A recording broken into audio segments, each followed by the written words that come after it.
द्रौपदी नहीं बल्कि ये औरत थी महाभारत युद्ध के पीछे की असली वजह। दोस्तों, क्या आप जानते हैं महाभारत जैसी प्रलयकारी युद्ध के पीछे का कारण न ही द्रौपदी का चीरहरण था, न ही युधिष्ठिर का द्वित क्रीड़ा खेलना और न ही दुर्योधन का लालच। लेकिन अब सोचने वाली बात है कि आखिर इस युद्ध के पीछे असल कारण क्या है। बता दें, महाभारत युद्ध का असली कारण से जुड़े कथन के बारे में महाभारत के आदि पर्व में और श्रीमद् देवी भागवत महापुराण के दूसरे स्कंद में मिलता है।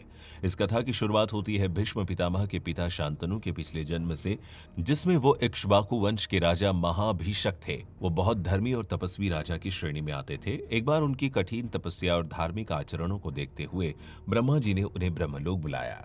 ब्रह्मलोक में महाभिषक अपने स्थान पर बैठे थे। देव सभा में सभी देव, पार्षद, गंधर्व और देवियां भी थी। तभी देव सभा में वायु के वेग से देवी गंगा का आंचल उड़ गया और सभी देवताओं ने अपनी आंखें झुका ली। लेकिन राजा महाभिषक देवी गंगा को देखते रहे।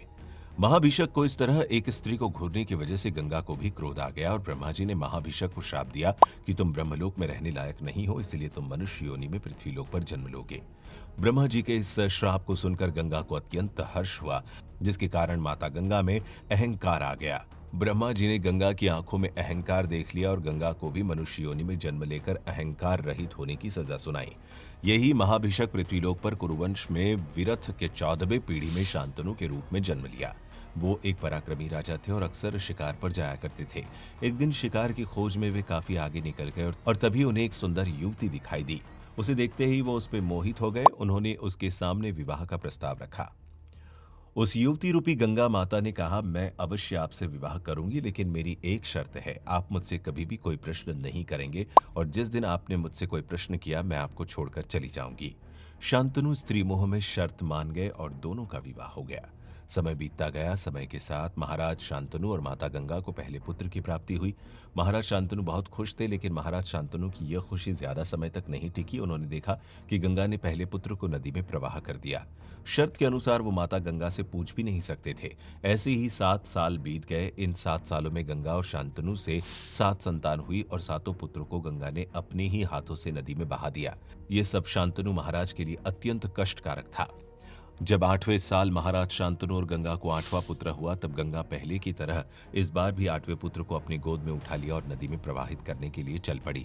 लेकिन इस बार महाराज ने अपने वचन तोड़कर उनसे प्रश्न किया कि आखिर क्यों उनके सभी पुत्रों को वह नदी में प्रवाहित करती है।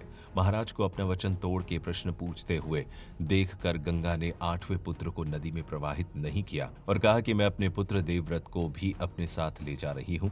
मैं इसका पालन पोषण करूंगी और जब ये वीर योद्धा ज्ञानी हो जाएगा तो आपके पास आपके पुत्र को पहुंचा दूंगी। 18 साल के बाद एक बार फिर से शांतनु महाराज गंगा नदी के किनारे पहुंचे और गंगा और अपने पुत्र देवव्रत को याद करने लगे। तभी गंगा अपने पुत्र देवव्रत के साथ महाराज शांतनु के सामने प्रकट हुई और महाराज को बताया कि उनका पुत्र अब एक वीर योद्धा हो चुका है और अब वो राज चलाने में भी निपुण हो गया है। मैं आपके पास ही छोड़ के जा रही हूँ। इतना कहकर गंगा हमेशा के लिए अंतर्ध्यान हो गई।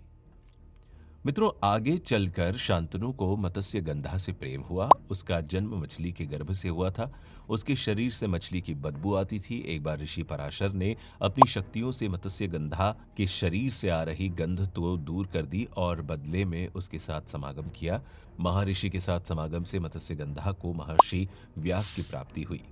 ऋषि पराशर के वरदान से मत्स्य गंधा के शरीर से मछली की दुर्गंध खत्म हो गई थी। इसके बाद वो सत्यवती के नाम से प्रसिद्ध हुई।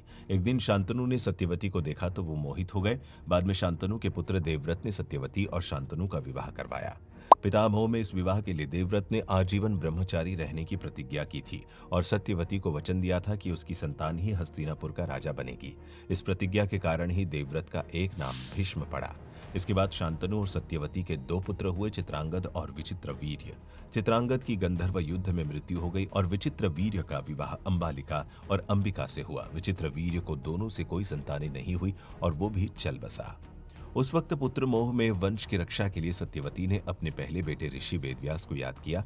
सत्यवती ने वेदव्यास से अंबिका और अंबालिका से पुत्र प्राप्ति की इच्छा जाहिर की। वेदव्यास जी ने अपनी मां से कहा कि अभी कोई भी महिला उनका तेज नहीं सह पाएगी, लेकिन फिर भी सत्यवती ने एक न सुनी, जिसके बाद अंबिका और अंबालिका के गर्भ से वेदव्यास के अंधे धृतराष्ट्र और पीलिया के रोगी पांडु नाम के दो पुत्रों का जन्म हुआ। इसीलिए सत्यवती को महाभारत युद्ध का कहीं न कहीं कारण माना जाता है। तो आपने देखा कि महाभारत युद्ध की नींव मोह के बल पर खड़ी हुई, फिर चाहे वो स्त्री मोह हो, पिता मोह हो या संतान मोह।